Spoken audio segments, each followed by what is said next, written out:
dalam rangka pelaksanaan vaksinasi tahap kedua ini, kami dari Polres Polmas diturunkan sebanyak kurang lebih 60 orang untuk mengamankan.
Polisi diturunkan untuk mengamankan jalan vaksinasi.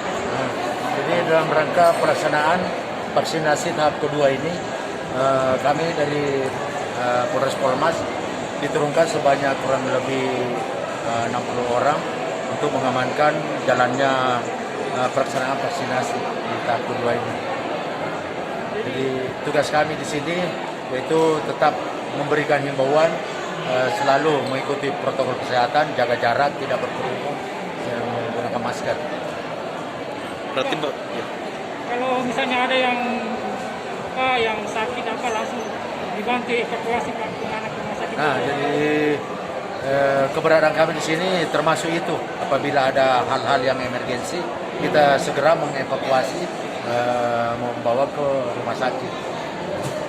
Termasuk vaksin sendiri Pak dijaga ketat supaya tidak ada yang rusak. Kalau vaksin mulai dari penjemputannya dari provinsi sampai ke dinas kesehatan, ada personil yang menjaga. Termasuk saat ini Pak. Saat ini juga vaksin tetap dijaga.